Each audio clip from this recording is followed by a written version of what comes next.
Hello students, welcome to arms academy digital. तो कैसे हैं आप लोग। मेरा नाम है अरुण कुमार, आपका अपना केमिस्ट्री एजुकेटर। मैं आपका आज की इस क्लास में तहे दिल के साथ स्वागत करता हूं। जैसा कि आप सभी जानते हैं, हमारी जो नीट की सीरीज है जिसमें हम सारे चैप्टर्स को one by one easy way में समझने वाले हैं। कल हमने लेक्चर 1 से स्टार्ट किया था, यानी some basic concept of chemistry, जो आपका क्लास 11 का फर्स्ट चैप्टर है। उसी चैप्टर का हम लेक्चर नंबर 2 लेकर आए हैं, यानी कि उसके आगे का पार्ट। क्योंकि कल हमने जो क्लास की थी उसमें हमने बेसिक कॉन्सेप्ट्स ऑफ केमिस्ट्री समझी थी, ठीक है ना, जिसमें हमने मैटर समझा, मैटर की क्लासिफिकेशन को समझा अच्छे से। उसके बाद फिर हमने साइंटिफिक नोटेशन देखा, हमने सिग्निफिकेंट फिगर्स क्या होते हैं ये देखा, कुछ क्वेश्चंस किए थे, एक्यूरेशन प्रिसिशन पे भी हमने क्वेश्चंस किए थे। आज हम मोल कॉन्सेप्ट को समझने वाले हैं बेसिकली। अगर आपने क्लास 9 10, अरे पढ़ा तो है ही, आपने 9 10 में आपने पढ़ा ही है सब कुछ, एटम्स मॉलिक्यूल्स क्या होते हैं, और 10th में भी आपका चैप्टर आता है मेटल्स एंड नॉन मेटल्स। तो आपको आइडिया तो है थोड़ा बहुत, लेकिन फिर भी मैं आपको थोड़ा सा रिवाइज करवा दूंगा जिससे कि आपको कोई टेंशन ना हो। और मैं तो साफ कहता हूं, आपको टेंशन लेने की जरूरत है ही नहीं। आपको सिर्फ क्या करना है, एक पेन और एक पेपर, पेन और एक पेपर जस्ट, बस, और कुछ नहीं। या कोई कॉपी ले लो, रफ कॉपी हो, बस वो लेके आपको बैठना है और अपने शॉर्ट नोट्स प्रिपेयर करने हैं, और कुछ नहीं करना। शॉर्ट नोट्स प्रिपेयर करना बहुत जरूरी है, मैं आपको फिर से बता देता हूँ एग्जाम्स के लिए।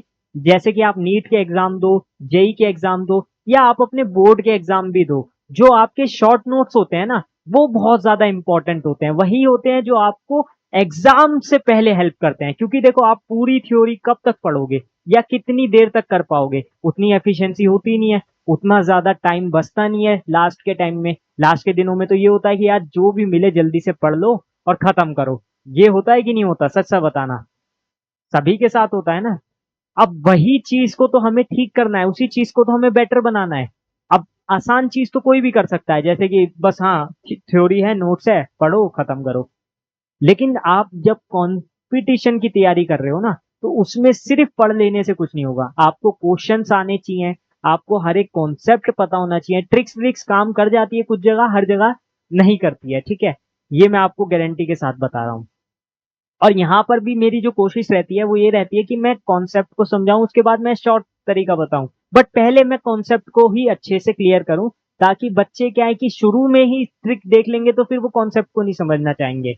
ये हमारा ह्यूमन नेचर होता भी है थोड़ा सा। तो उस चीज को आपको दरकिनारे करना है। अगर आपको कॉन्सेप्ट समझ, अगर आपको कंपटीशन क्लियर करना है तो आपको कॉन्सेप्ट पे काम करना होगा। शॉर्ट ट्रिक ठीक है, मैं भी मानता हूँ कि यार 45 क्वेश्चन करने हैं 1 आवर में, तो छोटी मोटी ट्रिक से अगर क्वेश्चन हो रहा है तो वेल एंड गुड, बहुत अच्छी चीज है। मेरे को तो क्वेश्चन करने से मतलब है। लेकिन आपको क्वेश्चन करना कैसे है, वो क्वेश्चन जल्दी कब होगा, जब आप प्रैक्टिस करोगे, जब आपको पूरा क्वेश्चन आता होगा। आता ही नहीं होगा, जिंदगी में कभी देखा ही नहीं होगा, तो शॉर्ट ट्रिक भी क्या मारोगे, है ना। तो वो चीज है। बहरहाल, इस पूरे लेक्चर को ज्यादा मैं खींचना नहीं चाहता हूं, क्योंकि मुझे मोल कॉन्सेप्ट आपको अच्छे से समझाना है, जिसमें हम नंबर ऑफ मोल्स निकालना सीखेंगे, नंबर ऑफ एटम्स निकालना सीखेंगे, एटोमिसिटी क्या होती है, या फिर और भी कुछ टाइप के क्वेश्चंस मैंने रखे हैं। मैंने इसमें काफी सारे न्यूमेरिकल्स रखे हैं, जिससे कि आपकी प्रैक्टिस हो सके। इसीलिए मैं बार बार कह रहा हूँ, आप एक पेन, पेपर, और चाहे तो आप कुछ भी लेके बैठ सकते हो यार, मतलब कॉपी लेके बैठ जाओ, कैसे भी, मतलब आपके लिए लिखने के लिए कुछ होना चाहिए। ये नहीं कि सिर्फ वीडियो देख रहे हो। और वीडियो को अगर आपको पसंद आती है तो लाइक कर देना पहले ही। इसी के साथ हम अपना चैप्टर स्टार्ट करते हैं, ठीक है। तो चैप्टर है आपका मोल कॉन्सेप्ट। सबसे पहले आता है मोल, बट उससे पहले मैं आपको कुछ और चीजें बताना चाहता हूँ। क्योंकि एकदम डायरेक्टली मोल्स पे नहीं जा सकते कि what is mole, number of moles निकालने लग जाओ। पहले, उससे पहले भी मुझे लगता है ना, एक बार आपको एटम्स और सब एटॉमिक पार्टिकल्स को रिवाइज करा देना बहुत ज्यादा जरूरी है। क्योंकि फिर बीच में हो सकता है किसी बच्चे का एक होता है ना कि यार ये समझ नहीं आया, ये कैसे निकला, ये कैसे हुआ, तो मतलब उसका वो फ्लो नहीं बन पाता है। तो वो फ्लो बनाने के लिए क्या है कि मैं आपको शॉर्ट रिवीजन दे देता हूँ, एक जो आपने क्लास 9th में पढ़ा होगा, एटम्स एंड मॉलिक्यूल्स में, ठीक है। सबसे पहले आ जाते हैं हम।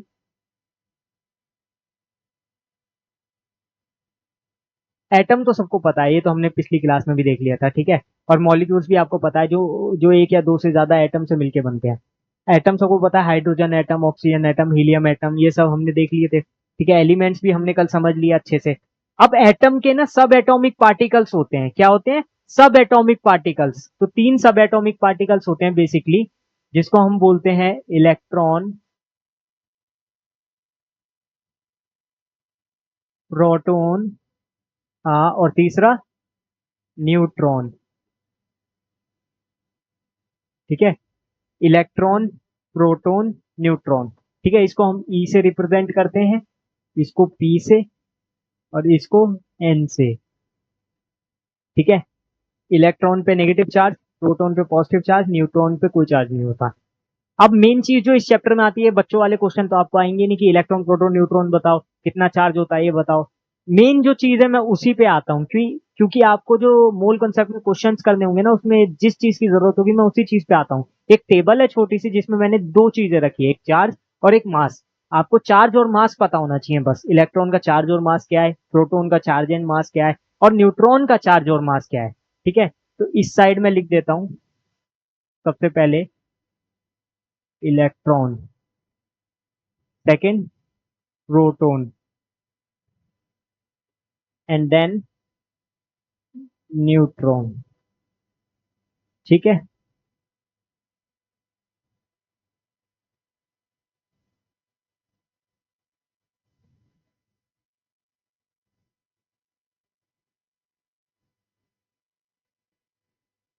यहां आ जाएगा मास,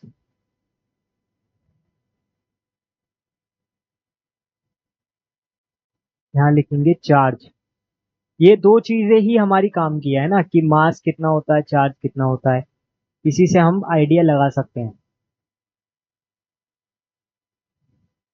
ठीक है, तो आप सबको याद रखना है, इलेक्ट्रॉन का मास कितना होता है, एम ई, जिसको हम बोलते हैं एम ई। ये होता है आपका 9.1 इंटू 10⁻⁻31 kg। या इसको अगर मैं ग्राम्स में लिखूंगा तो 10⁻⁻28 कर देंगे, वो आपको कन्वर्जन आता ही है। प्रोटॉन का हम लिखेंगे अगर मास, अब मैं ग्राम में ही लिखता हूँ, इसको मैं लिख सकता हूँ 1.67 इंटू 10⁻⁻24 ग्राम। ठीक है, ये मैंने ग्राम्स में लिखा है। अब न्यूट्रॉन का भी सेम ही होता है, मास ऑफ न्यूट्रॉन 1.68 होता है, लेकिन हम 1.67 ही मानेंगे, जिससे कि हमारा अप्रोक्सीमेशन करेक्ट हो। थोड़ा सा इसमें डिफरेंस आता है, 1.68 आता है वैसे, पर इसको हम लगभग ऑलमोस्ट बराबर मान सकते हैं। ठीक है, इसमें बहुत ज्यादा डिफरेंस आपको देखने को नहीं मिलेगा। ठीक है, तो इसको आप देख सकते हो।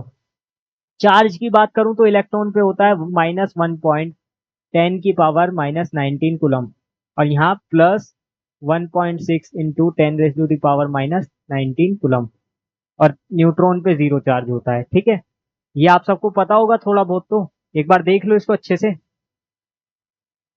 ठीक है, क्लियर है ना? ये वैसे क्लियर ही होगा, आपको रब कर सकता हूँ। चलो ठीक है, और देख लो। ठीक है, अब जो क्वेश्चंस आते हैं ना हमारे, वो इस पे ज्यादा नहीं आते हैं, लेकिन इससे रिलेटेड आते हैं। मतलब कभी कभी क्या है कि ये डायरेक्टली नहीं पूछेगा मास ऑफ इलेक्ट्रॉन क्या है, मास ऑफ प्रोटॉन क्या है, चार्ज ऑफ इलेक्ट्रॉन क्या है, लेकिन कुछ क्वेश्चंस हम देखेंगे उसमें ये यूज होता है। और अभी आगे जाके मैं एएमयू आपको समझाऊंगा, मोल्स आपको समझाऊंगा ना, तो उसमें इसकी जरूरत पड़ेगी। इसीलिए मैं आपको पहले ही ये बता के चल रहा हूं। अब नंबर ऑफ एटम्स या नंबर ऑफ एटोमिसिटी पे एकदम डायरेक्ट नहीं जाते हैं। पहले मैं आपको ये बता देता हूँ कि एटॉमिक मास और एटॉमिक नंबर को कैसे देखते हैं। ठीक है, किसी भी एलिमेंट का।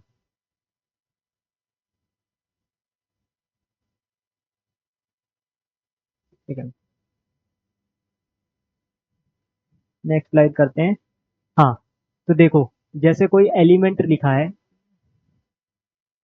ये ई फॉर एलिमेंट। ठीक है, कोई एलिमेंट है। अब इसका जो एटॉमिक नंबर होगा वो ऐसे लिखा होता है, और एटॉमिक मास ऐसे लिखा होता है, ZE। ZE, और ऊपर आ गया ए क्या है, एटॉमिक मास, और जेड क्या है, एटॉमिक नंबर। ठीक है, अब एक एग्जांपल से मैं आपको समझाता हूँ। जैसे लिखा है मैग्नीशियम 1224, तो इसमें अगर मैं आपसे पूछूं कि एटॉमिक नंबर क्या है, तो आप बता सकते हो जेड की वैल्यू कितनी हो जाएगी, यहां पर आके 12। जेड हो गया यहाँ पर 12, यानी कि मेरा क्या हो गया, एटॉमिक नंबर।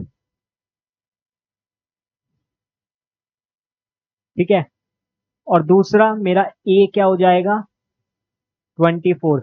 इसको मैं एटॉमिक मास या मास नंबर भी बोल सकता हूं। ठीक है,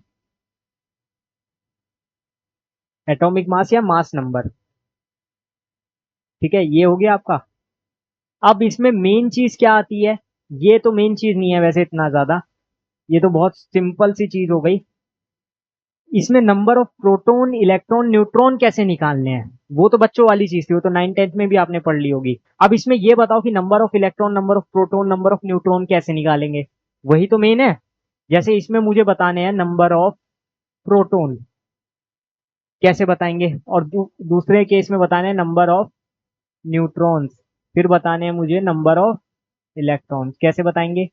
ये एनपी मतलब नंबर ऑफ प्रोटॉन बताओ, ठीक है, बताओ कैसे बताओगे। तो देखो सिंपल सी बात है, जितना भी हमारा एटॉमिक नंबर है उतने ही उसके अंदर क्या होंगे, नंबर ऑफ प्रोटॉन्स होंगे। यानी कि इसके अंदर नंबर ऑफ प्रोटॉन कितने होंगे, 12। एक चीज याद कर लो। और जितने इसके अंदर नंबर, जो जितना इसका एटॉमिक मास होगा माइनस जितना इसका एटॉमिक नंबर है, वो मिला के हमारा क्या आ जाएगा, नंबर ऑफ न्यूट्रॉन आ जाएगा। याद रखो हमेशा, ए माइनस जेड, ये तो डायरेक्टली जेड था, और ए माइनस जेड करेंगे यानी 24 - 12 कितना आ गया, 12। बस सिंपल देखो ना, ये कितना है एटॉमिक मास माइनस ये एटॉमिक नंबर, क्या आ जाएगा, मास ऑफ न्यूट्रॉन, वो नंबर ऑफ न्यूट्रॉन्स। ठीक है, नंबर ऑफ प्रोटॉन देख लिया, नंबर ऑफ न्यूट्रॉन देख लिया। अब नंबर ऑफ इलेक्ट्रॉन निकालना है मुझे। तो नंबर ऑफ इलेक्ट्रॉन के केस में हमें दो चीजें देखनी होती है, कि जो हमारा एलिमेंट है, चाहे वो मेटल है नॉन मेटल है, कहीं वो आयंस की फॉर्म में तो नहीं है, कहीं वो चार्ज तो नहीं है। क्योंकि अगर वो चार्ज है तो उसको अलग तरीके से निकालेंगे, और अगर वो चार्ज नहीं है, अनचार्ज है, यानी कि सिंपल फॉर्म में है, फ्री स्टेट में है, तो हम उसको अलग तरीके से निकालेंगे। जैसे यहाँ पर तो देखो, ये ऐसे के ऐसे लिखा है, इस पे कोई चार्ज नहीं है यानी अनचार्ज है, तो इसका नंबर हो जाएगा 12, जितना एटॉमिक नंबर है, यानी कि नंबर ऑफ प्रोटॉन के बराबर हो जाएगा। तो यहां से मुझे एक चीज पता चली, number of proton equals to number of electron. पर ये हर केस में नहीं है, ये सिर्फ एक केस में है। किस केस में, व्हेन एलिमेंट इज अनचार्ज्ड, जब उसके ऊपर कोई चार्ज ना हो, यानी वो आयंस फॉर्म में ना हो। और ये नंबर ऑफ प्रोटॉन कभी भी इक्वल्स नहीं होगा नंबर ऑफ इलेक्ट्रॉन के, जब ये चार्ज हो, जब ये चार्ज हो या आयन फॉर्म में हो।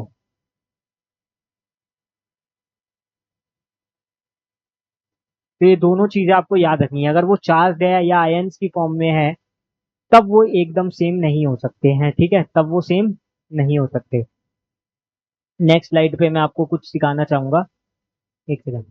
हाँ, देखो आयन्स की फॉर्म में कैसे होंगे अब, आयन्स या चार्ज फॉर्म।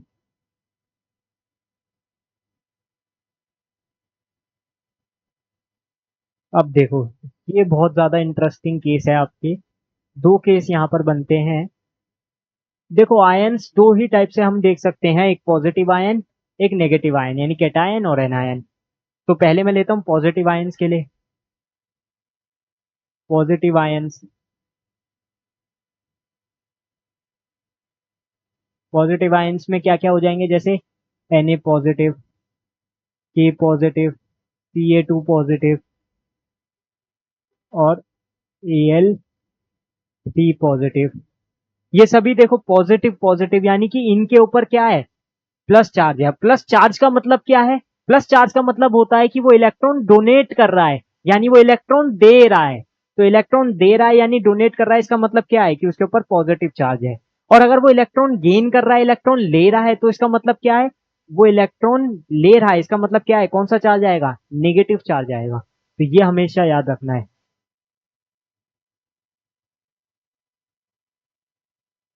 निगेटिव चार्ज लिखो इसको यहाँ पर, थोड़ा सा ठीक करके, आयन से ज्यादा बेटर लगेगा। पॉजिटिव चार्ज और निगेटिव चार्ज, क्योंकि फिर एनायन में हम ये लिख सकते हैं, या फिर अगर आपको आयन की फॉर्म में लिखना है कैटायन एनायन ऐसे करके लिख सकते हो।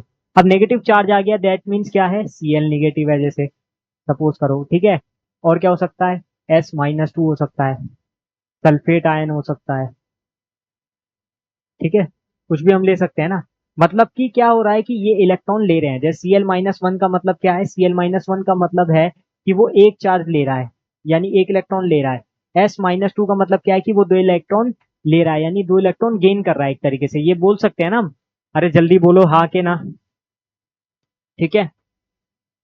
अब देखो एक चीज जो मैं आपको समझाना चाह रहा था, जो मेन है, इसमें नंबर ऑफ प्रोटॉन कैसे देखेंगे। जैसे कैल्शियम +2 है, इसमें मुझे नंबर ऑफ प्रोटॉन बताने हैं, तो वो कितने होंगे। पहले तो इसके नंबर, एटॉमिक नंबर और एटॉमिक मास में बता दूं, तो कैल्शियम का यहाँ पर मैं लिखता हूँ 20 और 40। ठीक है। तो एटॉमिक नंबर जो है 20 है, एटॉमिक मास जो है वो 40 है। तो एटॉमिक नंबर अगर 20 है तो इसके नंबर ऑफ प्रोटॉन कितने आएंगे, 20। बोलो हाँ के ना, बोलो ना। और नंबर ऑफ न्यूट्रॉन्स कितने हो जाएंगे, एन। ठीक है, कंफ्यूज नहीं होना, आप ऐसे लिख सकते हो number of neutron number of proton करके भी। तो नंबर ऑफ न्यूट्रॉन कितने आ जाएंगे, 40 - 20। ये तो मैंने अभी आपको सिखाया। एटॉमिक नंबर में से, वो एटॉमिक मास में से एटॉमिक नंबर माइनस कर दो, 20। अब नंबर ऑफ इलेक्ट्रॉन कितने आ जाएंगे, इसी तरह से देखो यहाँ पर 20 आया, यहाँ पर 20 आया, यानी नंबर ऑफ प्रोटॉन और नंबर ऑफ न्यूट्रॉन सेम है। अब नंबर ऑफ इलेक्ट्रॉन, अब बहुत बच्चे गलती क्या करेंगे, उन्होंने देखा अच्छा ये दोनों सेम आ रहे हैं, तो एक काम करते हैं ये भी 20 होगा, खत्म।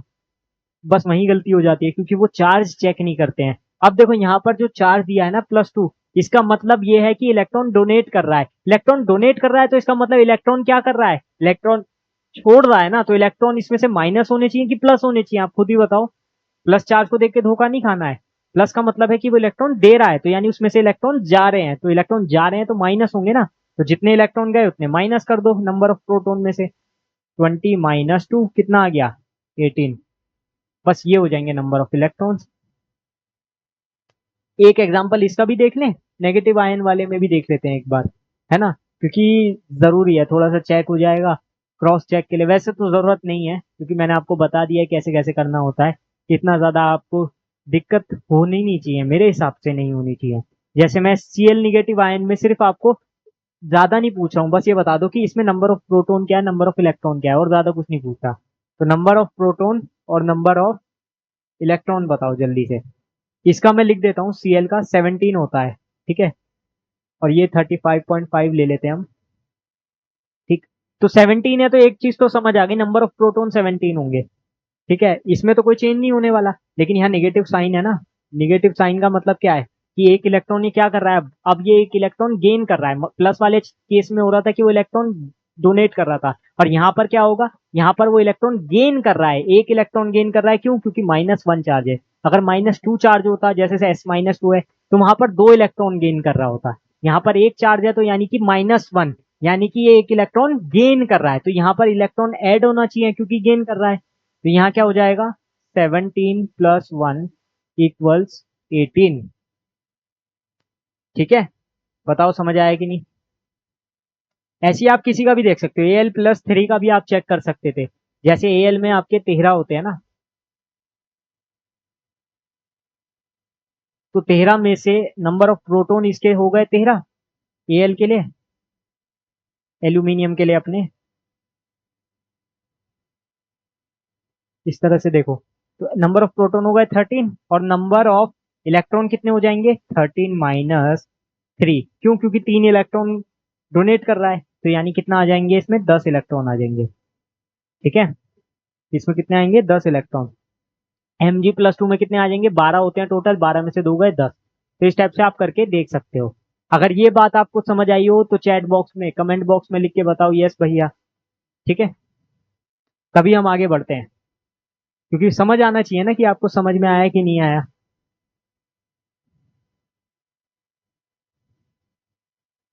इतना हो गया। अब थोड़ा सा हम एटोमिसिटी का अगर मैं पूछूं, चलो मैं ज्यादा नहीं करूंगा, आपने 9-10 में पढ़ रखा है, बट अगर मैं आपको सिंपल एक एग्जांपल दूं, जैसे कि O2 क्या है तो एलिमेंट ही, लेकिन ये मॉलिक्यूल है। ठीक है, अब इसमें कितने एटम्स हैं, ऑक्सीजन के 2, तो ये क्या होगा, डाई एटोमिक। ऐसी ओजोन क्या होगा, ट्राई एटोमिक। P4 क्या होगा, P4 हो गया, S8 हो गया, ये सब भी एलिमेंट है, लेकिन ये क्या है, पॉली एटॉमिक, मतलब जिसमें ज्यादा एटम्स आ रहे हैं, 3 या 3 से ज्यादा एटम हो गए, क्योंकि 3 तक तो हम ट्राई एटॉमिक बोल रहे थे। पॉली एटॉमिक जिसमें ये दो या दो से ज्यादा एटम आ जाए या फिर ज्यादा एटम्स हो, जैसे कि 4 5 6 7, इस टाइप से हम उसको पॉली एटॉमिक बोल सकते हैं। इसकी ज्यादा जरूरत हमें पड़ेगी जब हम नंबर ऑफ एटम्स निकालेंगे। ठीक है, जैसे कि मैं आपको बताऊंगा एग्जाम्पल के साथ। पहले हम नंबर ऑफ मोल समझ लेते हैं।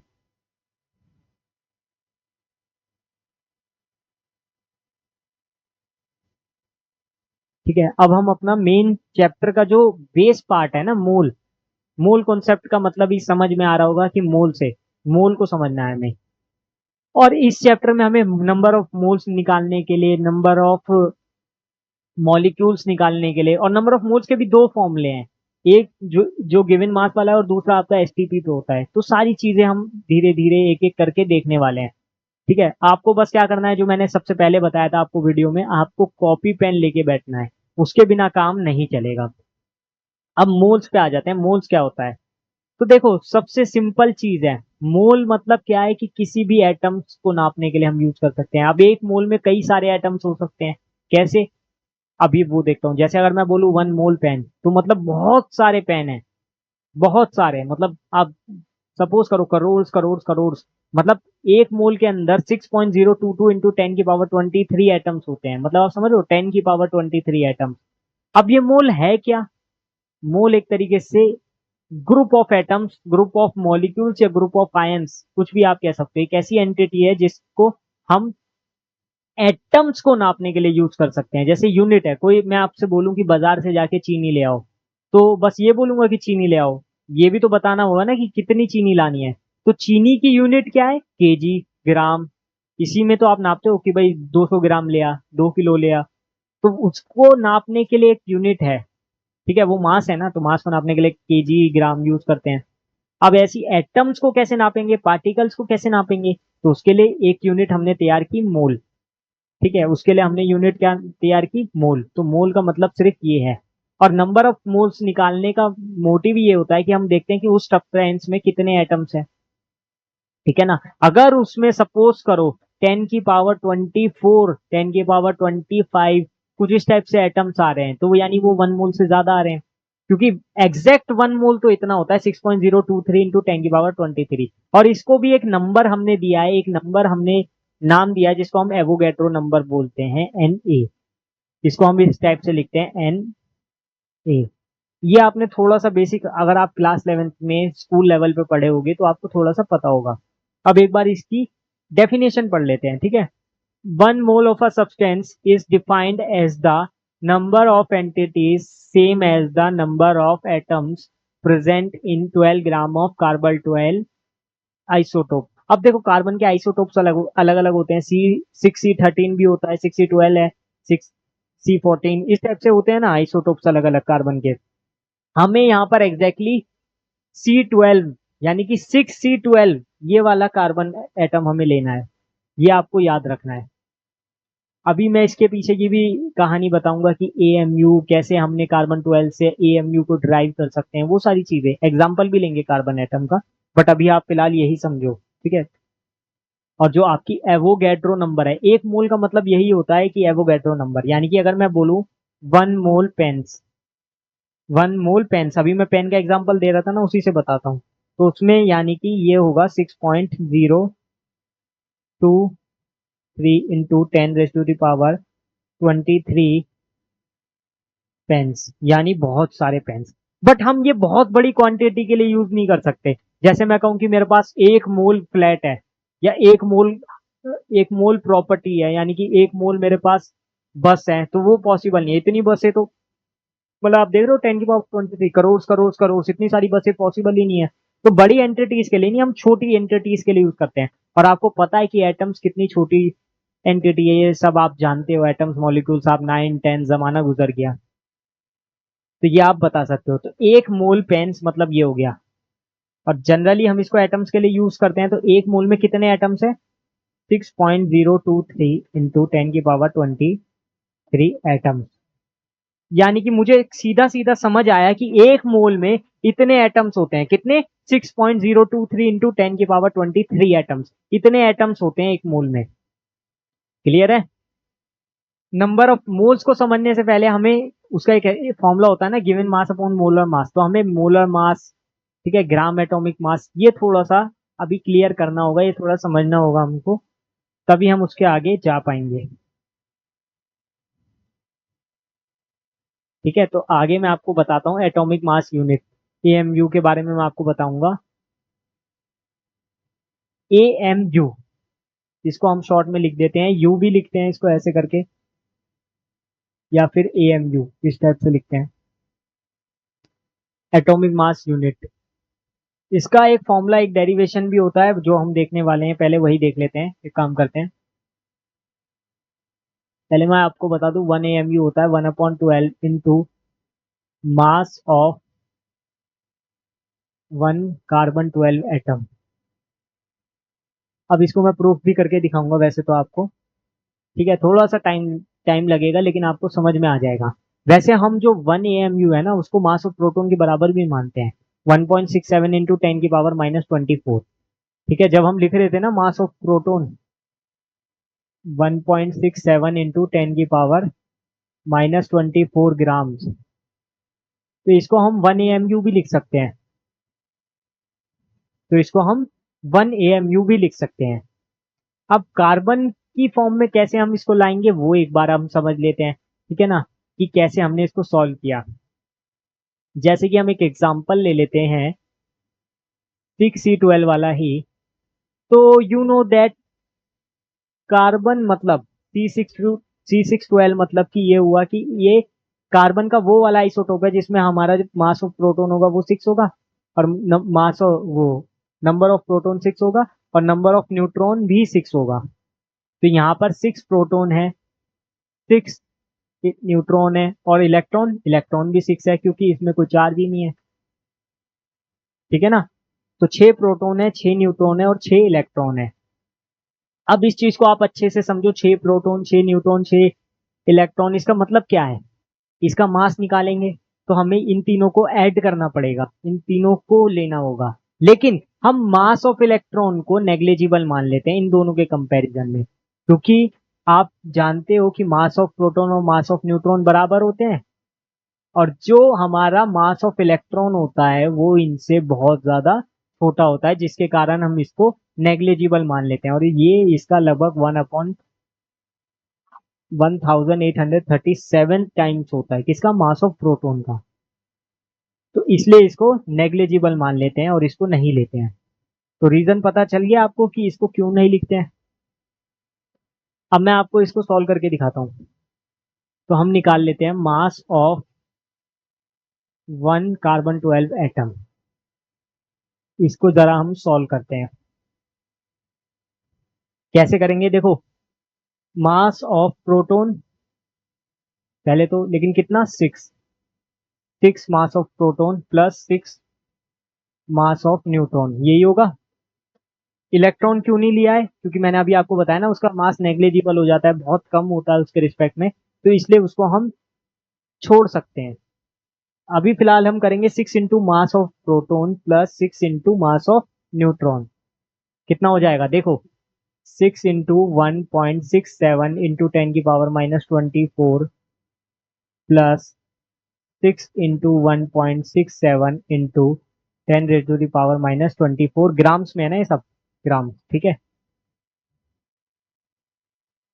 अब देखो इसको मैं ऐसे लिख सकता हूँ, 6 प्लस 6 ये सेम ही आ रहा है तो 12 हो जाएगा, 12 इंटू 1.67 इंटू 10⁻⁻24 ग्राम्स। या फिर इसको मैं ऐसे भी लिख सकता हूँ 12 AMU, क्यों, क्योंकि मैंने अभी थोड़ी देर पहले बताया ना 1.67 इंटू 10⁻⁻24 ग्राम्स जो है वो आपका 1 AMU होता है, तो इसको मैं 12 AMU भी डायरेक्टली लिख सकता हूँ। अब देखो 12 AMU इक्वल्स है इसके, तो यहां से एक चीज मेरे को समझ आ गई कि 1 AMU जो है मेरा, ये 12 को इधर ले जाओ तो 1/12 into mass of 1 carbon 12 atom होता है, मास ऑफ 1 कार्बन 12 एटम है। अरे बोलो जल्दी, समझ आया कि नहीं। यहां से मैंने डिफाइन कर दिया ना, पूरा प्रूफ हो गया। एक बार चेक करो इसको अच्छे से, बोलो हाँ के ना। अरे कुछ तो बोलो, आप लोग तो कुछ बोलते ही नहीं हो, दिक्कत ही ये है। ठीक है, आगे बढ़े। एक चीज और मुझे बतानी थी। वैसे तो इस पे स्पेस नहीं बचा है, हमें नेक्स्ट स्लाइड ही करनी होगी, पर आप इसको अच्छे से देख लो ना। अभी फिलहाल 12 AMU निकल गया, mass of one carbon atom. अब मैं mass of 1 mole of carbon atom का बताऊंगा कि 1 मोल के लिए हम क्या लेंगे। अभी तक तो हमने एटम के लिए निकाला था, अब मोल का मतलब क्या होता है, उसमें कितने एटम होंगे। अभी थोड़ी देर पहले बताया था कि 1 एवोगैड्रो नंबर, यानी 6.023 इंटू 10 की पावर 23 एटम। अब वो करते हैं mass of 1 mole carbon 12 atom, ठीक है। एक बार ये निकाल लेते हैं, तो ये कितना आ जाएगा देखो। जैसा कि आप सभी जानते हो, 1 मोल में कितने एटम्स होते हैं, 6.0। ये साफ नजर आ रहा है, हाँ ठीक है। 10 की पावर 23 इंटू 1 मोल में इतने एटम्स हो गए, इंटू क्या होगा, mass of carbon atom. Mass of 1 carbon atom जो अभी हमने निकाला था पिछली स्लाइड में, यानी कि यहाँ पर है 12 इंटू 1.67 इंटू 10 की पावर -24। ये तो मैंने इतना निकाल लिया था ना, तो यही हम पूरा का पूरा यहाँ पर रख देंगे। समझ में आ रहा है ना। ये ग्राम्स में होगा अभी तक, ठीक है। अब इसको करो सॉल्व, तो यहाँ पर आप देखो 12 को तो मैं अलग रख लेता हूँ। अगर मैं इन दोनों को मल्टीप्लाई करूं, यानी कि 6.023 इंटू 1.67, तो ये नियरली 10 आता है। नियरली 9.99 समथिंग आ जाएगा, या 10.01 कुछ ऐसा आएगा, लेकिन नियरली हम इसको 10 मान सकते हैं। तो देखो 10 इंटू 10 की पावर 24, और यहाँ पर है 10 की पावर -24, तो ये आपस में कैंसिल आउट हो जाएंगे। तो यहाँ पर सिर्फ क्या बचेगा, 12, और ये आ जाएगा 12 ग्राम। पीछे देखो, पीछे ये आया था 12 AMU, और यहाँ पर आ रहा है 12 ग्राम। तो यानी जब मैं 1 मोल कार्बन एटम के लिए निकाल रहा हूँ, तो मेरा जो वैल्यू आ रही है वो 12 ग्राम्स आ रही है मास की। और वहां पर कितनी आ रही थी एक एटम के लिए, 12 AMU। समझ रहे हो ना। तो 1 मोल के लिए कितनी आई, और 1 ग्राम के लिए कितनी आई, मतलब ग्राम कह रहा हूँ, मतलब एक एटम के लिए कितनी आई, ठीक है। तो ये हम मेरा आ गया यहाँ पर इस टाइप से। इससे मैंने एक आइडिया और लगाया। क्या लगाया मैंने, 1 मोल के लिए कितना आया और इसके लिए कितना आया। एक चीज और है, 1 AMU आपका होता है 1.67 इंटू 10 की पावर -24। अभी जो मैंने ऑब्जर्व किया मैं आपको वो बताता हूँ, ठीक है। मैंने क्या ऑब्जर्व किया, अगर मैं इसको चाहूँ तो 1/6.023 इंटू 10 की पावर 23 भी लिख सकता हूँ। एक बार चेक करो ये यही आएगा कि नहीं आएगा। देखो अगर मैं इसको सॉल्व करूंगा तो 1 यहाँ पर है, 10 की पावर 23 ऊपर गया, 10 की पावर -23 बन जाएगा इधर से, ठीक है। और ये बचेगा 1/6.023 इंटू 10 की पावर -23। 10/10 करो, 10 की पावर -23, 10/6.013, हाँ यही बन रहा है। तो यहाँ पर एक चीज मुझे समझ आ रही है, 1 AMU को मैं ऐसे भी लिख सकता हूँ, यानी कि 1 AMU किसके बराबर है, और ये मेरी एवोगैड्रो नंबर है, तो Na। तो यहाँ से एक चीज और मुझे क्लियर हो गई कि जो मेरा 1 AMU है, यानी कि 1 एटॉमिक मास यूनिट है, वो 1/एवोगैड्रो नंबर के इक्वल्स आ रही है। बताओ है कि नहीं, क्लियर है। AMU क्या होता है, उसको कार्बन 12 की फॉर्म में कैसे लिख सकते हैं वो भी मैंने आपको बता दिया। मैंने आपको AMU के दो फॉर्मूलाज ड्राइव करा के दिखा दिए हैं, दोनों ही आप याद कर सकते हो। क्वेश्चन आ जाता है कई बार इंटरचेंजेबिलिटी के ऊपर, ठीक है, तो आप इसको कर सकते हो, इजी है, बहुत ज्यादा मुश्किल तो है नहीं। तो इससे आपको क्लियर हो गया होगा। अब एक बात आती है हमारी एटॉमिक वेट की या फिर मोलर मास की।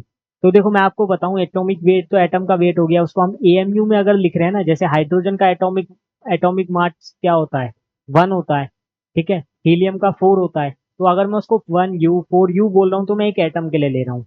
अगर मैं उसको 1 ग्राम 4 ग्राम लिख रहा हूँ तो मैं एक मोलर मास ले रहा हूँ, यानी उसके 1 मोल के लिए ले रहा हूँ, ठीक है। तो ये आपको याद रखना है। थोड़ा सा मैं आपको और क्लियर कर देता हूँ स्लाइड दिखा के। देखो ये रहा एटॉमिक मास। तो mass of an atom equal to summation of mass of subatomic particles. ये तो अभी हमने देखा, कार्बन से हमने ड्राइव करके देख लिया ना, 6 प्रोटॉन 6 न्यूट्रॉन, उसके मास को ड्राइव कर लिया तो उसका मास नंबर आ गया था 12, ठीक है। तो ये चीज आप समझ सकते हो, इसको तो बताने की जरूरत नहीं है, ये भी मैं आपको बता चुका हूँ, इलेक्ट्रॉन प्रोटॉन न्यूट्रॉन का मास कितना होता है। इवन मैं आपको चार्ज भी बता चुका हूँ कितना लेते हैं हम उसका, है ना। इधर मैं आपको दिखाया था, रुको मैं दिखाता हूँ एक और बार। यहाँ पर, यहाँ पर भी था और फर्स्ट स्लाइड में भी हमने लिया था, इधर में। ठीक है, तो ये हम पूरा कर चुके हैं। अभी जो मेन हमारा टॉपिक आने वाला है ना, जिसके ऊपर हमारा फोकस है main, which is molar mass. Molar mass को समझ लो। वैसे मोलर मास आपको पता होगा, एक मोल का, एक मोल के लिए जो उसका एटॉमिक मास होगा उसी को हम मोलर मास कहते हैं। जैसे कि अगर मुझे सोडियम के लिए पूछा गया तो सोडियम का मोलर मास क्या होता है, एक मोल के लिए एक मोल सोडियम के लिए मास क्या होगा, 23 ग्राम होगा। 23 U नहीं लिखेंगे, 23 U तो उसका एटॉमिक मास हो गया, है ना। ये बात आपको समझ में आती है ना। यहाँ पर एग्जाम्पल भी दिया है, mass of one banana into 12 बनाना क्या हो जाएगा, मास ऑफ 1 डजन बनाना, एक ही बात है। अरे आप ये बोलो कि 12 केले दे दो या 1 दर्जन केले दे दो, एक ही तो बात है, क्योंकि सबको पता है, अंडरस्टूड है कि 1 दर्जन में 12 केले आते हैं, है ना। क्लियर है ना। Mass of one atom into any atoms equals molar mass. हाँ ये तो हमें पता ही है, ये अभी हमने देखा था ना, कार्बन एटम्स के लिए 1 मोल के लिए मास भी निकाला और एक एटम के लिए भी मास निकाला। ठीक है, दोनों सेम ही आते थे, लेकिन क्या फर्क होता था, एक एएमयू में आ रहा था और एक ग्राम में आ रहा था। यहाँ पर आपको यही चीज याद रखनी है, कार्बन का अगर आपको मोलर मास पूछा जाए तो वो 12 ग्राम होगा, 12 एएमयू नहीं होगा। ये याद रखो, बस इतना याद रखो, एटॉमिक मास और मोलर मास में क्या डिफरेंस है। ठीक है, मोलर मास का एग्जाम्पल है। अब एग्जाम्पल मैं आपको खुद से भी कुछ करवाना चाहता हूँ वैसे तो। ये तो मैं आपको कन्वर्जन कार्बन वाला बहुत पहले बता चुका हूँ, 12U इंटू 6.022 इंटू 10⁻23 करेंगे क्या आ जाएगा, मोलर मास 12 ग्राम आ जाता था सॉल्व करके। ये तो मैं करवा चुका हूँ। इसके अलावा मैं आपसे कुछ क्वेश्चंस करना चाहता हूँ, जैसे मोलर मास के। गिव, जो आपका ग्राम एटॉमिक मास होता है ना, ग्राम एटॉमिक मास, आप पूछोगे ये क्या होता है भैया ग्राम एटॉमिक मास, तो ये कुछ नहीं, आपका मोलर मास होता है बस।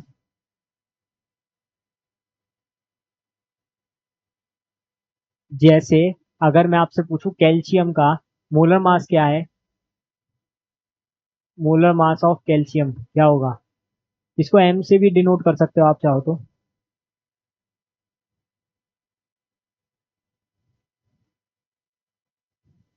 ठीक है, तो ये होता है आपका 20 + 20 कितना आ जाएगा, 40 ग्राम। ठीक है, अब मैंने 20 + 20 आपको इसलिए लिखा है ताकि आपको समझ आ जाए, mass of proton plus mass of neutron करके आप निकाल सकते हो। अब ये मैं बेसिक से समझा रहा हूँ, वैसे तो आपको याद ही है 40 है, वो तो बहुत ही अच्छी बात है, पर होना भी चाहिए, आना भी वैसे ही चाहिए। आप कब तक ये सब कर करके देखोगे, तो आप याद कर लो, मैं आपको सजेस्ट करूंगा कि 1 to 30 तो कम से कम आप अच्छे से याद कर लो का एटॉमिक मास क्या होता है। ठीक है, जिससे कि आपको कोई दिक्कत ना आए। जैसे मैं आपसे मैग्नीज का पूछूं, Mn का, एम ऑफ मैग्नीज क्या होगा, 55 ग्राम। मैं पूछूं आपसे molar mass of oxygen atom कितना हो जाएगा, एटम ऑक्सीजन एटम O2 नहीं, ऑक्सीजन एटम का कितना होगा, 16। इसमें 8 प्रोटॉन और 8 न्यूट्रॉन होते हैं। इस टाइप से आप याद रख सकते हो ना। अरे बोलो हाँ या ना। मोलर मास ऑफ हाइड्रोजन कितना हो जाएगा, हाइड्रोजन एटम के लिए 1 ग्राम। तो ये छोटी छोटी चीजें जो आपको समझ में आनी ही चाहिए, और कोई इसका सानी नहीं है। देखो कुछ चीजें हैं जो आपको आनी ही चाहिए, ये वो वाली चीज है। तो 1 to 30 जितने भी एलिमेंट्स है वो आपको याद करने हैं। मैं तो कहता हूँ आगे के भी कर लोगे तो और अच्छा है, और हो जाएंगे, आप क्लास 11th में हो ना, धीरे धीरे आप सब सीख जाओगे। अब मैं आपको नंबर ऑफ मोल्स निकालना सिखा देता हूँ।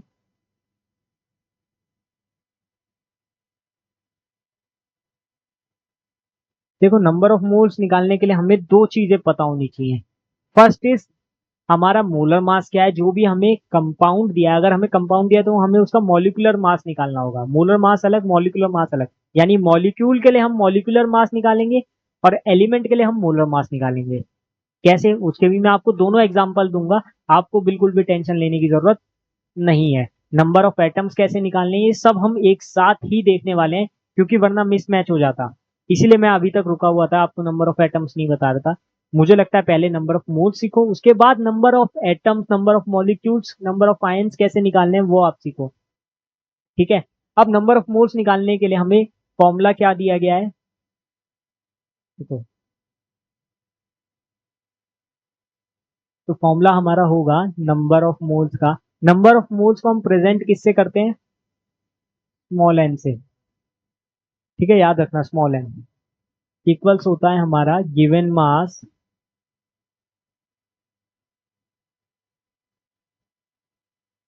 Upon molar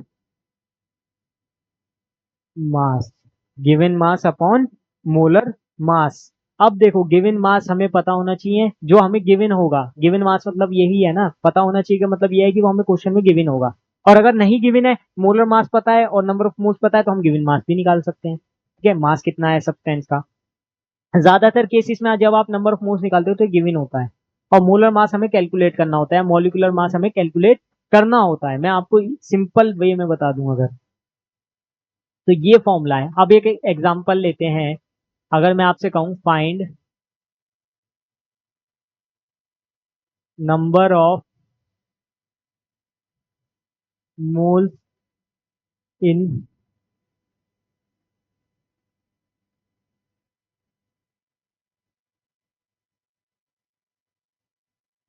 in a substance, सबसे पहले मुझे क्या पता होना चाहिए, गिवन में आपको दिया हुआ है मास, जैसे इन अ सब्सटेंस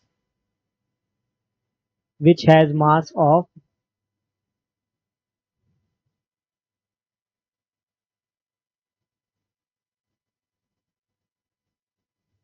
64 ग्राम।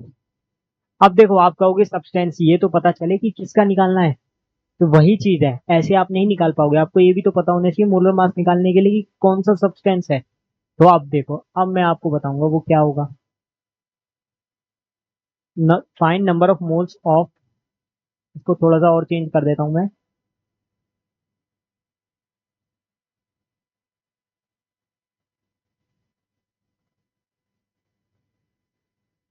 अब देखो, अब आप निकाल लोगे, ऑक्सीजन एटम पता है और उसका मास भी पता है 64 ग्राम है। तो यानी कि मुझे इसमें सॉल्व करने के लिए दो बातें पता होनी चाहिए थी, वो दोनों बातें अब गिवन है। पहले वाले जो मैंने सेंटेंस दिखा था उसमें एक चीज गिवन थी, एक चीज नहीं थी, तो हम सॉल्व नहीं कर पाए थे। अब हम सॉल्व कर लेंगे। हमें क्या बताना है, नंबर ऑफ मोल्स बताने हैं ऑक्सीजन एटम के। 64 ग्राम हमें गिवन है मास। ठीक है, क्वेश्चन की लैंग्वेज में मत जाना, अभी मैं सिर्फ आपको समझा रहा हूँ, क्वेश्चंस में लिख के लाया हूँ आपके लिए। आप चिंता मत करो बिल्कुल भी, वो क्वेश्चंस आपको करवाएंगे। पहले मैं आपको इजी इजी वे में सिर्फ निकालना सिखा रहा हूँ। तो यहाँ पर n इक्वल्स टू क्या हो जाएगा, गिवन मास अपॉन मोलर मास, यानी 64 है हमारा गिवन मास। इसको m से डिनोट कर सकते हो आप चाहो तो, जो गिवन मास होता है ना उसको स्मॉल m लिख सकते हो आप, 64 ग्राम। ठीक है, और मोलर मास हमारा m। यहाँ साइड में आपको निकाल के दिखाता हूँ इसका मोलर मास।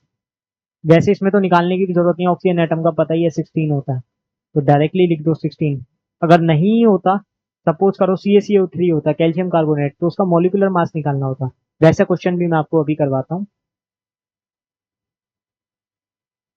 फिलहाल आप ये देखो सिंपल, नंबर ऑफ मोल्स हो जाएगा इसमें 4। तो इसमें 4 मोल्स आ गए मेरे, यानी कि 64 ग्राम्स में कितने ऑक्सीजन एटम प्रेजेंट है, 4 मोल्स। ठीक है, क्लियर है। एक दो चीज और देख लेते हैं इसमें अभी। अब जैसे मैंने कहा आपको मॉलिक्यूलर मास, मॉलिक्यूलर मास, तो नाम से पता चला है मॉलिक्यूलर मास मतलब क्या है, एक मॉलिक्यूल के लिए मास निकालना होगा, यही होगा ना मॉलिक्यूलर मास।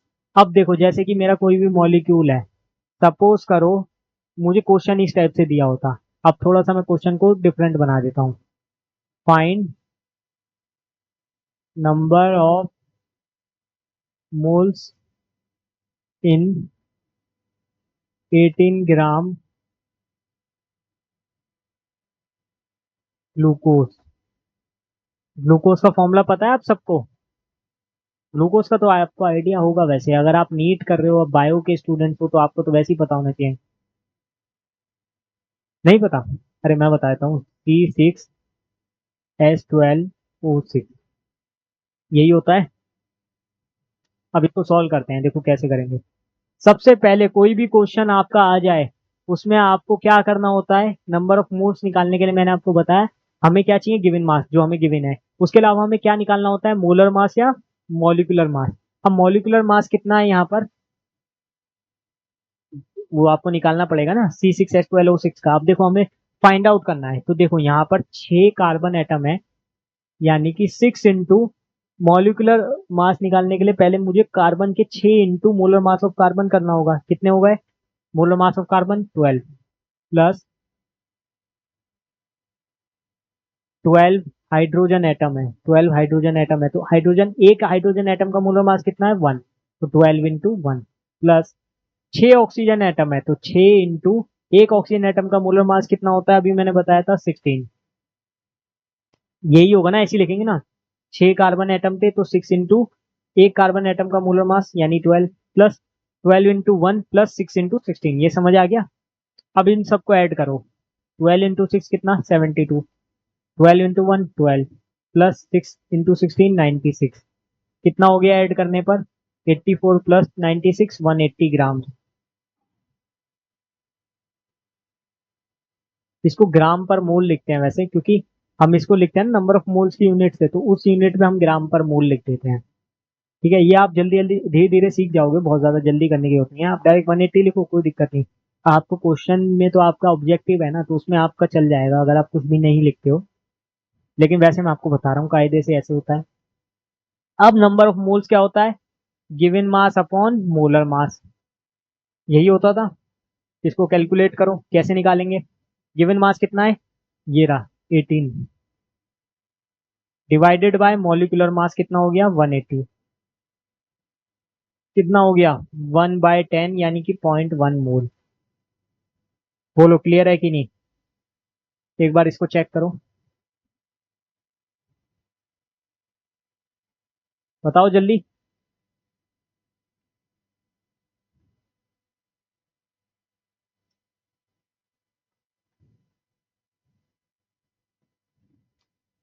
ठीक है, एक क्वेश्चन और मैं आपको देता हूँ, इसी में मैं आपको एक क्वेश्चन ऐड करना चाह रहा हूँ इसी क्वेश्चन में। ठीक है, इसको मैं रब कर दूं या रब नहीं करता हूँ, ताकि ये फिर आपको दोबारा सॉल्व नहीं करना पड़ेगा, मैं क्वेश्चन ही बढ़ा देता हूँ। ठीक है, ये ठीक रहेगा। हाँ, फाइंड नंबर ऑफ,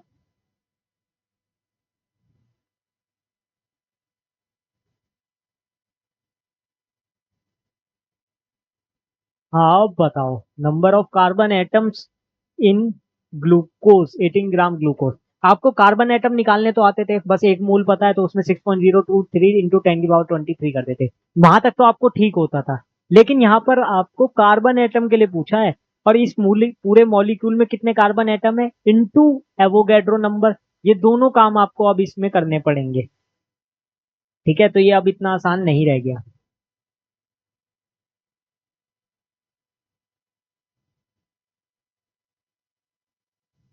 ठीक है, नहीं हो रहा है कोई बात नहीं, देखो मैं आपको साइड में करके दिखा देता हूँ। इतना तो यहाँ तक सिमिलर रहेगा। इस क्वेश्चन को करने का जो तरीका है, सबसे पहले वही, हमें number of moles of glucose निकालने थे जो हम निकाल चुके हैं ऑलरेडी यहाँ पर। अगर आपको कभी ऐसे क्वेश्चन आ जाए ना, find number of carbon atoms in 18 gram glucose, तो यही करना है। सबसे पहले क्या करना है, आपको मोलर मॉलिक्यूलर मास निकालना है, उसके बाद number of moles of glucose निकालने हैं, एंड देन उसके बाद नंबर ऑफ कार्बन एटम्स निकालेंगे। यहाँ एटोमिसिटी वाला जो हमारा कॉन्सेप्ट है ना, वो लगेगा। यानी कि क्या होता था उसमें, कितने एटम्स हैं इस पूरे मॉलिक्यूल में कार्बन के, यहाँ पर देखो 6, तो जो एटोमिसिटी है यहाँ पर कार्बन की वो कितनी है, 6। एटोमिसिटी आपको पता होगी, 9 10 में पढ़ के आए हो। तो number of carbon atoms in C6H12O6 equals कितना हो जाएगा, 6 into Avogadro number into number of moles of glucose, यही होगा। अब वैल्यूज पुट अप कर दो, 6 into 6.023 into 10⁻23 into number of moles कितने थे, 0.1। इसको मल्टीप्लाई करो, कितना आया, देखो ये 0.1 है एंड 10⁻⁻1 है, एक पावर इससे कम कर दो, एक पावर यहाँ से कर दो, 36 पॉइंट समथिंग आता, या 3.6 इंटू 10⁻23 एटम्स। एक बार चेक कर लेना, हो सकता है कैलकुलेशन में ऊपर नीचे 19-20 हो, वो आपको चेक करना है। देखो कैलकुलेशन करने का पार्ट जो होता है वो बच्चों का ही होता है, बच्चों को ही हमेशा करना होता है। तो नंबर ऑफ कार्बन एटम्स हम इस तरह से निकाल सकते हैं। अब यहीं पर अगर मैं क्वेश्चन पूछूं, अगर क्वेश्चन में जरूरी नहीं है कार्बन एटम के लिए आए, नंबर ऑफ हाइड्रोजन एटम्स निकालने होते तो कैसे निकालते? नंबर ऑफ हाइड्रोजन एटम्स वो कैसे निकालते ग्लूकोज में, बताओ। तो अब देख लेते कि कितने हाइड्रोजन एटम है ग्लूकोज में। जैसे यहां पर देखो 12, तो 12 into Avogadro number into total moles of glucose कितने हो जाएंगे, 12 into 6.023 into 10⁻23 into number of moles कितने हैं 0.1, वो तो सेम ही रहेंगे। तो इसको भी आप सॉल्व कर लो, कितना आएगा, तो ये आ जाएगा 1.2 यानी 7.2, ये 0.1 इधर ले गए ना, 1.2 हो गया, 1.2 इंटू 6.023 कितना आ जाएगा, 7.2 इंटू 10⁻23। ऐसी आपसे अगर ऑक्सीजन एटम पूछते तो 6 into Avogadro number into N कर देते। तो इस टाइप से आप कुछ भी निकाल सकते हो। नंबर ऑफ एटम्स निकालना सीख गए, कितने मोल्स है पहले वो निकाल लो, या कितने मॉलिक्यूल्स है वो निकाल लो, ठीक है, उसके बाद आप सॉल्व कर सकते हो, ठीक है। ये हम पहले ही कर चुके हैं, 1 ग्राम एटम मैंने बताया था, 1 मोल, 1 gram molecule, one one mole of molecule है। ये भी बताया था ग्राम एटॉमिक मास मतलब यही होता है कि मॉलिक्यूलर मास मतलब वो एक मोल के लिए। ग्राम शब्द जहां भी आए वो आपको एक मोल या एक मॉलिक्यूल एक आयंस के लिए होगा, ठीक है। और सेम ये वाले फॉर्मूले से मैं आपको बताऊं, इस वाले फॉर्मूले से आप number of molecules number of ions भी निकाल सकते हो, गिवन मास अपॉन मोलर मास करके, ठीक है। जैसे इस वाले क्वेश्चन में हमने नंबर ऑफ मोल्स में यूज कर रहा हूँ, पर ये नंबर ऑफ मॉलिक्यूल्स ही है एक तरीके से। यहाँ पर जो हमने 0.1 निकाला है ना, तो वो नंबर ऑफ मॉलिक्यूल्स ही निकाला है। जनरली हम नंबर ऑफ मोल्स इसीलिए बोल देते हैं, क्यों, क्योंकि हमें समझने की जरूरत नहीं होती, हमें क्वेश्चन सॉल्व करना होता है जल्दी से। लेकिन ये नंबर ऑफ मॉलिक्यूल्स ही है, number of ions molecules moles तीनों का फॉर्मूला एक ही है, एन ही होता है। तो आप एन ही बोल दोगे तो भी चल जाएगा, ठीक। एक क्वेश्चन है, ये क्वेश्चन आप करो, मैं आपको 30 सेकेंड्स देता हूँ, 30 सेकेंड्स में आपको ये क्वेश्चन करना है। अब आप कहोगे कैसे करना है, देखो पेपर में इतने इजी क्वेश्चन नहीं आएगा, डिफिकल्ट आएगा, ऑब्वियस सी बात है, उसके लिए आपको 1 मिनट मिल रहा है। ये तो इजी क्वेश्चन है, 30 सेकेंड्स में करो ना।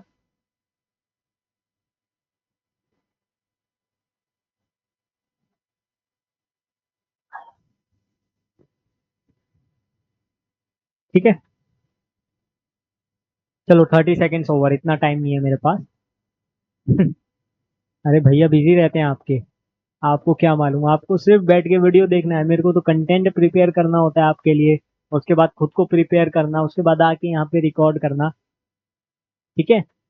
चलो ओवरऑल वो सब छोड़ते हैं, मेरे को अपना यहाँ स्ट्रगल नहीं बताना, क्वेश्चन पे ध्यान देते हैं। Calculate the number of atoms in each of the following. अब देखो फर्स्ट वाले में अगर देखूं तो उसमें तो डायरेक्टली मोल्स गिवन है, तो मेरा काम कुछ था ही नहीं, मोल्स है, बस एवोगैड्रो नंबर से मल्टीप्लाई कर दो, इसमें नंबर ऑफ एटम्स कितने आ जाएंगे फर्स्ट वाले में, मोल्स कितने हैं 52 इंटू क्या कर दो एवोगैड्रो नंबर, यानी 52 इंटू,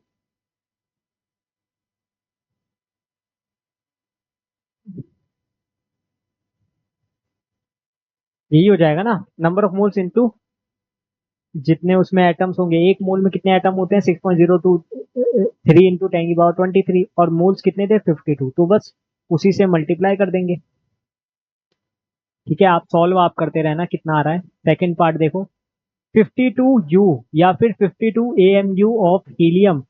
अब देखो इसमें अगर आपको नंबर ऑफ एटम्स निकालने हैं ना, तो सबसे पहले तो आपको नंबर ऑफ एटम्स निकालने के लिए इसमें मोल्स में कन्वर्जन करने की जरूरत है ही नहीं, क्योंकि तो एएमयू में ही दिया हुआ है पहले से।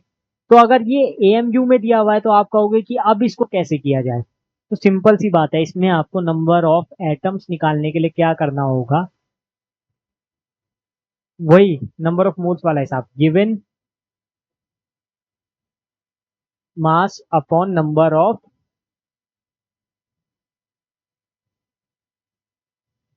Given mass upon atomic mass. अब हम मोलर मास की जगह क्या ले लेंगे, बस एटॉमिक मास ले लेंगे। एटॉमिक मास ऑफ हीलियम कितना होता है, 4, 4 AMU, 4 AMU, और गिवन मास भी किसमें है, AMU में है। ठीक है, जब गिवन मास AMU में होगा तो हमें एटॉमिक मास लेना होगा, यानी जो AMU में हो। और अगर गिवन मास हमारा ग्राम में है तो हम क्या लेते थे, ग्राम एटॉमिक मास या मोलर मास या मोलिकुलर मास। तो यहाँ पर कितना हो जाएगा, 52 डिवाइडेड बाय 4, कितना आ गया, 13। तो नंबर ऑफ एटम्स कितने आ गए, 13। तीसरा क्वेश्चन देखते हैं, इसमें शायद आप थोड़ा सा अटके होंगे, सेकंड वाले में। थर्ड वाले में तो नहीं अटके होंगे। 52 ग्राम दिया हुआ है, यानी कि मुझे वेट दिया हुआ है, गिवन मास गिवन है ना, तो मोलर मास निकाल लो। अब देखो, अब हम मोलर मास निकाल रहे हैं, तब हम एटॉमिक मास ले रहे थे। अब हम मोलर मास लेके करेंगे 4 ग्राम। और यहाँ पर जो हम एम ले रहे थे वो हम क्या ले रहे थे, 4 AMU या 4U। तो डिफरेंस समझ आ रहा है, जब वो ग्राम में दिया था हम मोलर मास या मोलिकुलर मास ले रहे हैं। अब नंबर ऑफ मोल्स निकालो, इसमें कितने हो गए, गिवन मास अपॉन मोलर मास कितना हो गया, 52/4। सॉल्व करने पर 13। देखो नंबर ऑफ एटम्स लेकिन इसमें भी उतने ही आए हैं वो। नहीं, अभी तो ये सिर्फ नंबर ऑफ मोल्स आए हैं ना। हाँ, अभी नंबर ऑफ मोल्स आए हैं। नंबर ऑफ मोल्स और नंबर ऑफ एटम्स इसमें सेम आया है, लेकिन यहाँ पर नंबर ऑफ एटम्स जब मैं इसके निकालूंगा तो इसमें मल्टीप्लाई कर दूंगा एवोगैड्रो नंबर की, बस ये फर्क आ जाएगा। तभी मैं कहता था ना, जो AMU है वो 1/Na क्यों है। अब यहाँ से आप देख सकते हो, तो नंबर ऑफ एटम्स आ जाएंगे यहाँ पर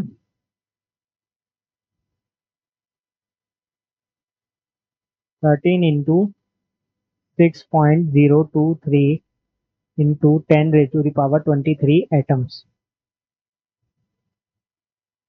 सॉल्व कर लेना ये सब, ठीक है। सॉल्व करने का काम आपका है, ये मैं आपको पहले ही बता चुका हूँ, बट आपको समझ में आना चाहिए कि कैसे होता है। ठीक है, बहुत ही इजी क्वेश्चंस है, आप इसको कर सकते हो। नेक्स्ट क्वेश्चन की तरफ पढ़ते हैं। ये क्वेश्चन भी बहुत अच्छा है, नंबर ऑफ मोल्स निकालने हैं केवल। अब नंबर ऑफ मोल्स निकालने हैं, ऐसा तो है नहीं कि आपको नहीं आते हैं, आपको आते तो हैं ही। जैसे फर्स्ट स्टेप क्या होता था, कभी भी मुझे नंबर ऑफ मोल्स निकालने होते थे, टाइम क्या हुआ है, 1:52, कोई बात नहीं। तो देखो, कभी भी मुझे नंबर ऑफ मोल्स निकालने होते थे तो मैं क्या करता था, मुझे गिवन मास पता होता था, मोलर मास पता होगा नहीं होगा, लेकिन मैं निकाल लेता था मोलिकुलर मास। ये दो काम करता था, उसके बाद नंबर ऑफ मोल्स का फॉर्मूला लगा देता था। सेम वही काम यहाँ पर करना है। ठीक है, गिवन मास कितना है, 95। ठीक, और मोलर मास कितना हो जाएगा इसका, वो कैलकुलेट करना पड़ेगा। मोलिकुलर मास क्या हो जाएगा, MnO2 का, Mn का मोलर मास कितना होता है, 55, प्लस O2 का कितना हो जाएगा, 2 × 16, क्योंकि एक ऑक्सीजन एटम का 16 होता है और यहाँ दो ऑक्सीजन एटम है। सॉल्व करो, 55 प्लस ये 32 हो जाएगा, तो टोटल आ गया 87 ग्राम मोलिकुलर मास। क्लियर है ना, सिंपल कैलकुलेशन थी। MnO2 का इतना तो आपको आता ही होगा। नंबर ऑफ मोल्स निकालो, given mass upon molecular mass कितना हो जाएगा, 95/87। सॉल्व करो, तो आएगा 1.87, 1 87, 8, ये हो गया 1.1 या 1.09 कुछ आएगा, और 1.1 इस टाइप से कुछ आएगा आपका मोल। चेक कर लेना एक बार कितना आ रहा है, 1.09 आएगा या 1.1 आएगा, ये आप चेक कर लेना इसको कैलकुलेट करके। पर बहरहाल होना ऐसे है, ये मैंने आपको बता दिया है। एक और क्वेश्चन देखते हैं। हाँ, ये क्वेश्चन बहुत अच्छा है। कैलकुलेट द मास ऑफ 6.023 अगर आ जाए, मतलब देखो यहाँ पर जो ये मेरे को दी हुई है ना, पहली बात तो 10⁻23 है। इसका मतलब आपको समझ आ रहा है, ये एक एवोगैड्रो नंबर है, Na। ये तो आपको देखने से भी पता चल गई, यानी कि मोल्स कितने हैं। अगर इतने नंबर ऑफ एटम्स या इतने नंबर ऑफ मॉलिक्यूल्स की बात की जा रही है, तो इसका मतलब क्या है, इसका मतलब सिंपल सिंपल है कि उसमें एक मोल है। इसका मतलब सिंपल सिंपल क्या है, उसमें एक मोल है। ये तो मुझे बिना सॉल्व करे समझ आ गया कि इसमें मोल्स कितने हैं, एक। और कुछ चीजें बताता हूँ। कैल्शियम कार्बोनेट का मॉलिक्यूलर मास क्या हो जाएगा? देखो पहले लेंगे कैल्शियम का मोलर मास 40 प्लस, फिर कार्बन का कितना होता है 12 प्लस, 3 ऑक्सीजन एटम है तो 3 × 16, सॉल्व करो 40 प्लस 12 52 प्लस 48 कितना हो जाएगा 100। तो 100 ग्राम मेरा मॉलिक्यूलर मास आ जाएगा। और नंबर ऑफ मोल्स मुझे 1 मोल गिवन नहीं है, ठीक है ना। ये बात तो पता चल गई ना आपको। तो अब मुझे निकालना क्या रह गया? Given mass. और we know that molar number of moles का फॉर्मूला होता है given mass upon molar mass. तो यहाँ से मेरा जो गिवन मास है इसका फॉर्मूला क्या हो जाएगा? Number of moles into molar mass या मॉलिक्यूलर मास। अब इसी में इसकी वैल्यू पुट कर दो तो m इक्वल्स टू कितना आ जाएगा? n की वैल्यू कितनी आई थी 1, और मॉलिक्यूलर मास कितना आया था 100। तो ये आ गया मेरा 100 ग्राम। आप खुद देख लो कितना आसान है। इससे आसान क्वेश्चन हो सकता है कोई? बस आपको दो फॉर्मूले याद करने थे, वो दो फॉर्मूले याद कर लिए, मॉलिक्यूलर मास निकालना आप प्रैक्टिस से सीख ही जाओगे।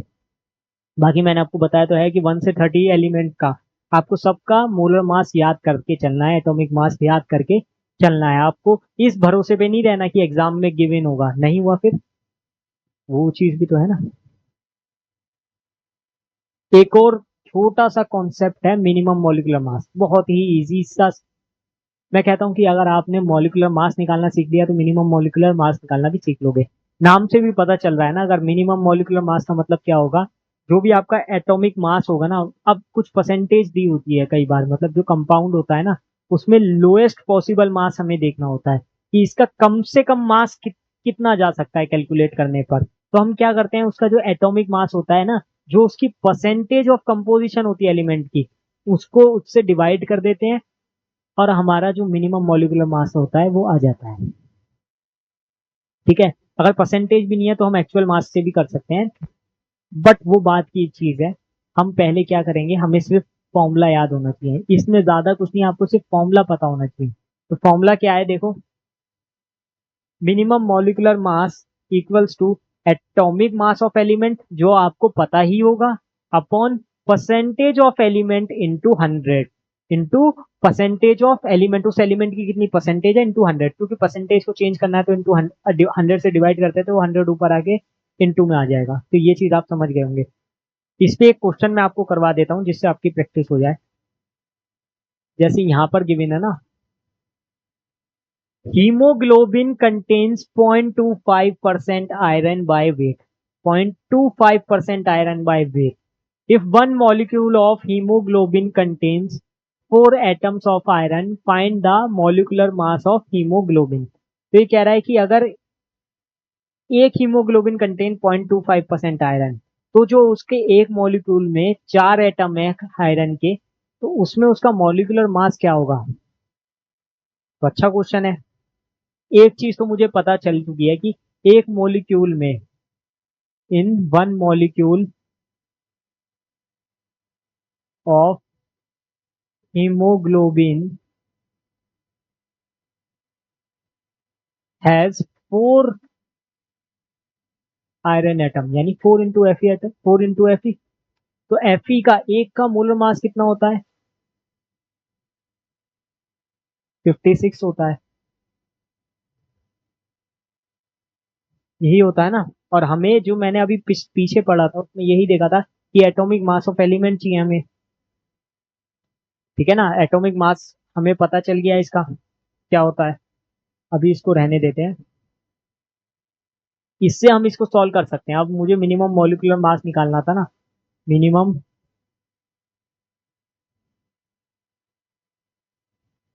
तो वो क्या हो जाएगा?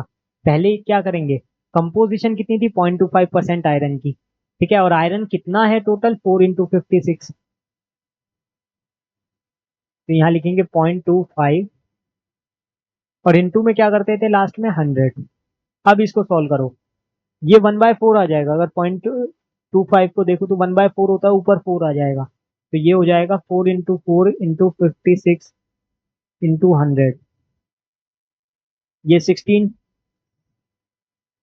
× 56 × 100, 16 6 इसको अगर मैं सॉल्व करूं तो 96, 9, 16 5 89, 0 0। ये मेरा आ गया मिनिमम मॉलिक्यूलर मास। एक बार इसको चेक कर लो कैसे किया। क्वेश्चन को फिर से देखते हैं।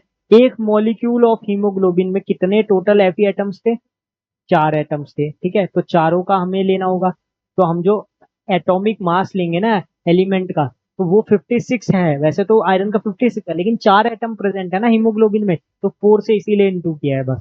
बस यहाँ पर एक ही जो मुझे लगता है ना कि टॉपिक था या फिर एक जो नोट था, नोट करने वाली बात ये थी कि हम यहाँ 4 इंटू क्यों की। तो वो इसीलिए की क्योंकि एक मॉलिक्यूल जो है हीमोग्लोबिन का उसमें 4 आयरन एटम है। तो बस यहाँ पर बच्चे फंसते हैं। बाकी वो ज्यादातर क्या करके आते हैं क्वेश्चन में, 56/0.25 इंटू 100, और वो आंसर निकाल देते हैं। वो 4 से मल्टीप्लाई करना भूल जाते हैं। तो इसीलिए मैंने पहली लाइन सबसे पहले यहाँ से स्टार्ट किया, यहाँ से करने की बजाय, जैसे कि आपको पता रहे। ठीक है, हो गया क्लियर? देखो थोड़ा जल्दी जल्दी करना पड़ रहा है, आई नो कि थोड़ा सा आपको लग रहा होगा कि भाग रहा हूँ, थोड़ा तेज कर रहा हूँ, लेकिन करना पड़ रहा है एक्चुअली। ठीक है, एक क्वेश्चन करते हैं मोलर वॉल्यूम का। अब देखो मोलर वॉल्यूम क्या होता है। Molar volume at STP. अब मैं आपको एक थोड़ी देर पहले बोल रहा था ना कि नंबर ऑफ मोल्स का एक और फॉर्मूला होता है, जिसमें आप 22.4 यानी कि वॉल्यूम से लेते हो, एक एसटीपी पे निकालते हो। वो यही है और कुछ नहीं है। पहले मैं आपको फॉर्मूला लिख देता हूँ। जो फॉर्मूला होता है नंबर ऑफ मोल्स का, वो होता है given volume upon molar volume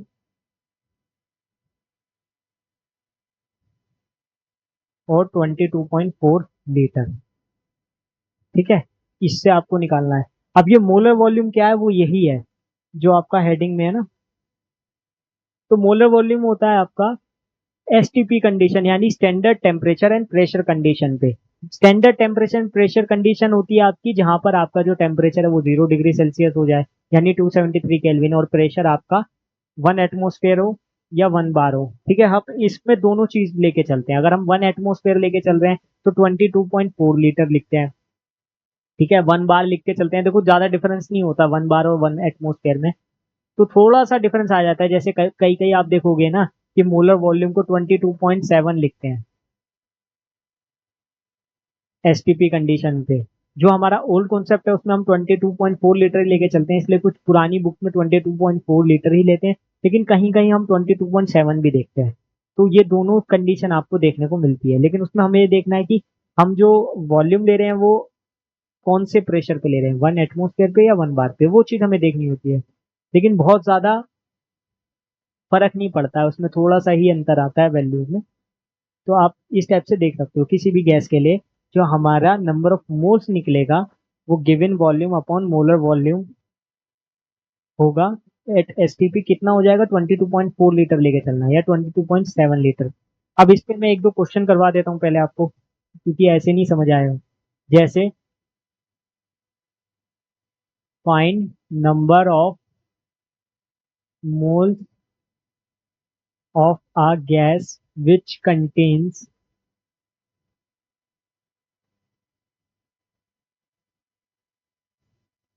11.2 litre at STP. इसको सॉल्व करना जरा, कैसे होगा बताओ। सबसे पहले क्या करना होगा, देखो मुझे एक चीज पता चल गई है, गिवन वॉल्यूम वी कितना है, 11.2 लीटर। और एक और चीज मुझे पता है वी एम, यानी कि मोलर वॉल्यूम, जो कि होता है 22.4 लीटर। अगर यहाँ पर एमएल में दिया होता ना तो भी आपको उसको लीटर में चेंज करना है, ये याद रखना है हमेशा। निकालना क्या है, नंबर ऑफ मोल्स, और वो क्या होगा मेरा, V/22.4। सॉल्व करो इसको, क्या हो जाएगा, 11.2/22.4 कितना आ जाएगा सॉल्व करके, 1/2 या 0.5 मोल।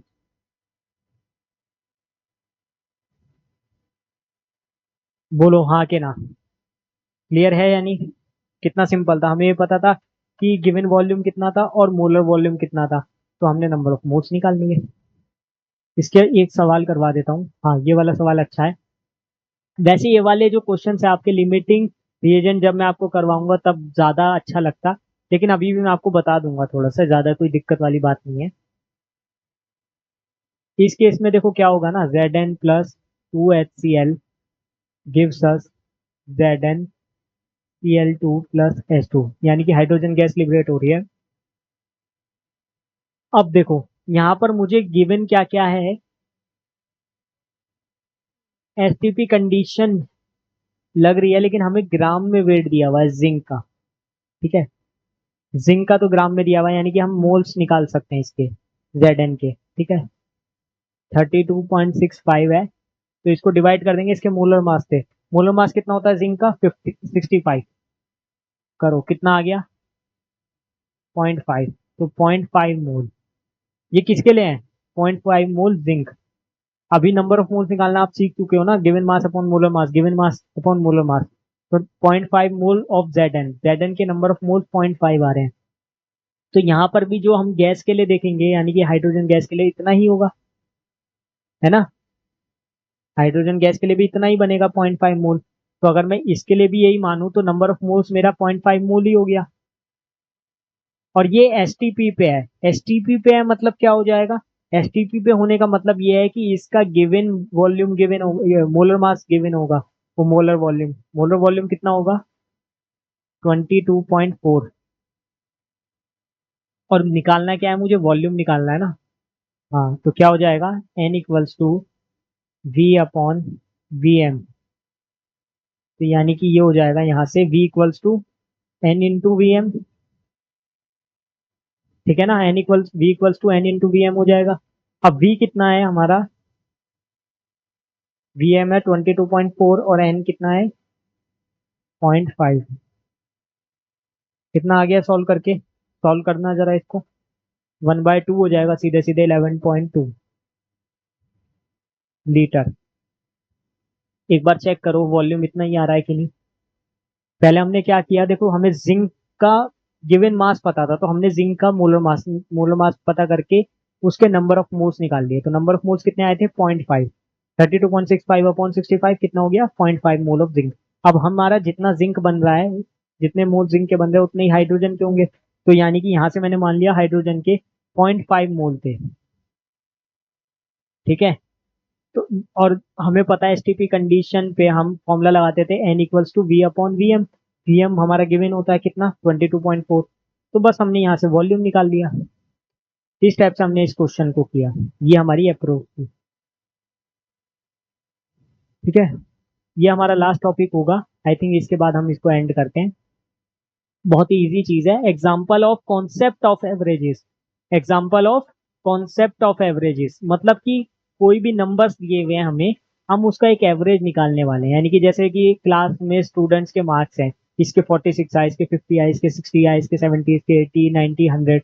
तो अब हम क्या करेंगे, उन सबको ऐड करके डिवाइड कर देंगे नंबर ऑफ स्टूडेंट से। जैसे सपोज करो 10 स्टूडेंट का मैंने निकाला, तो 10 स्टूडेंट का मैंने मार्क्स लिखे, कैलकुलेट किए, उसके बाद उन सबको ऐड किया और बाय 10 कर। वही मतलब सिंपल मैथमेटिक्स। तो वही है example of concept of averages. यहाँ पर देखो, यहाँ पर एग्जाम्पल भी वही है स्टूडेंट वाला, कि मतलब जो 1 2 3 4 5 6 6 स्टूडेंट है सपोज करो, उनके अलग अलग मार्क्स आए। फर्स्ट के 87, सेकंड के 95, थर्ड के 88, फोर्थ के 96, फिफ्थ के 92, फिर सिक्स के 88। और उसको ऐड करके 6 से डिवाइड कर दिया, कितना आया? 91। तो बस यही हमें करना है। ये हम average atomic mass, average atomic weight निकालने में यूज करते हैं। ये सारी चीजें हम कल नेक्स्ट वीडियो में करने वाले हैं, क्योंकि लेंथ बहुत ज्यादा हो गई है आई थिंक। तो मुझे लगता है आज की क्लास को यहाँ स्टॉप कर देना चाहिए हमें। ये लास्ट स्लाइड थी। यस, तो जाते जाते मैं आप सभी को